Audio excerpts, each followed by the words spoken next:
ಕತ್ತು ಎತ್ತು ನೋಡಿದರು ಕನ್ಯೆಗಳು ದುತ್ತೆಂದು ಕುಪ್ಪಳಿಸಿ ಹಬ್ಬರದಿ ಬಾವಿನಂತೆ ಅಡಿ ಅಡಿಗೂ ಬಾಯಿ ತೆರೆದು ಬೋರ್ಗಟ್ಟಿಸುತ್ತದೆ ಈ ಲಂಚವೆಂಬ ಪೆಡಂಬೋತ. ಈ ಲಂಚವೆಂಬ ಗಾನಕ್ಕೆ ಸಿಲುಕಿ ಓಟಿಗೆ ತಕ್ಕ ಕೆಲಸ ಸಿಗದೆ ಅದೆಷ್ಟು ಕೆಲಸ ಪಡೆಯಲೇಬೇಕೆಂದು ಹಠ ತೊಟ್ಟು ಅದು ಕನಿಕರವಿಲ್ಲದ ಧನಿಕರ ಮುಂದೆ ಕೈ ಕಟ್ಟಿ ನಿಂತಿರುವ ಅದೆಷ್ಟೋ ವಿದ್ಯಾವಂತ ಯುವಕರನ್ನು ಕಂಡಾಗ ನನ್ನ ರಕ್ತ ಕೊತ ಕೊತನೆ ಕುದಿಯುತ್ತಿದೆ. ಏನು ನನ್ನ ಮಾವನ ಆಶೀರ್ವಾದ ಫಲವಾಗಿ ಸಿಕ್ಕ ಈ ಪೊಲೀಸ್ ನೌಕರಿಯ ಮರೆಯಲ್ಲಿ ನ್ಯಾಯಕ್ಕಾಗಿ ತಲೆಬಾಗಿ ಸತ್ಯಕ್ಕಾಗಿ ಹೋರಾಡುತ್ತಲೇ ಬಹು ಸಂಚರಿಂದ ವಂಚನೆ ಮಾಡುವ ದುಷ್ಟರನ್ನು ದಮನ ಮಾಡಲೇಬೇಕು. ಅಂದಾಗಲೇ ನಮ್ಮ ಧರ್ಮವಂತ ಮಾವನ ಶ್ರಮಕ್ಕೆ ತಕ್ಕುದಾದ ಫಲ ದೊರೆಯುತ್ತದೆ.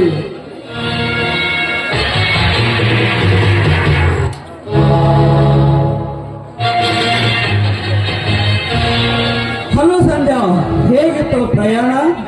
ನನ್ನ ಪ್ರಯಾಣ ಹೇಗಿತ್ತು ಅಂತ ತಿಳ್ಕೊಳ್ಳೋಕೆ ನೀನು ಸ್ಟೇಷನ್ ತನಕ ಬರಬೇಕಾಗಿತ್ತು.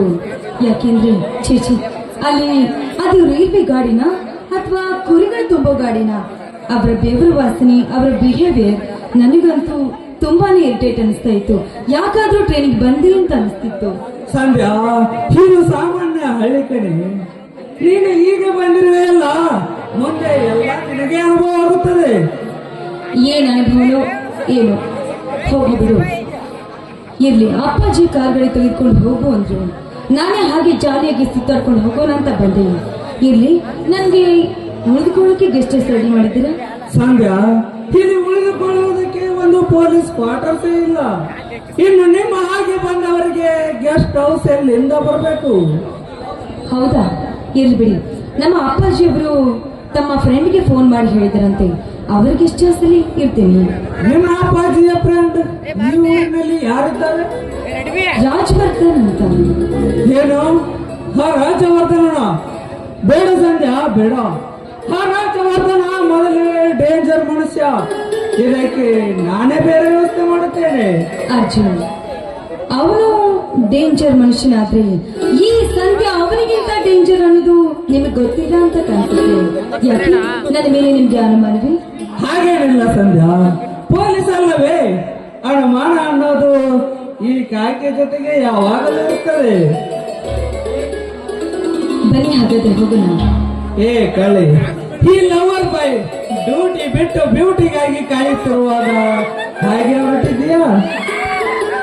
ಮತ್ತೆ ಏನ್ ಮಾಡೋಣ ಅಂತ ಹೇಳ್ತೀರಾ? ನಮ್ಮಿಬ್ಬರ ಈ ಪ್ರಥಮ ಸಮ್ಮೇಳನದ ಶುಭ ಗಳಿಗೆಯಲ್ಲಿ ಫಸ್ಟ್ ಸಾಂಗ್ ಮುಗಿಸಿ ಹೋಗೋಣ.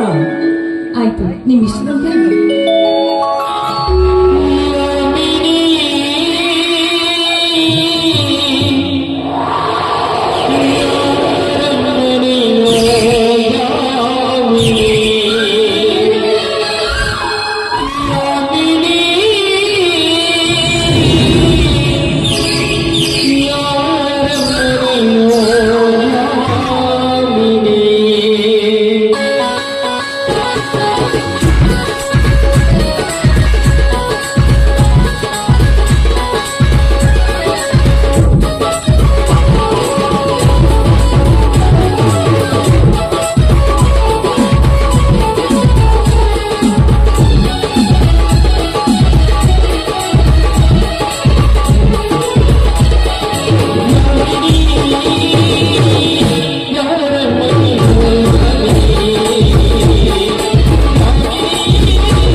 ಎಂದರೆ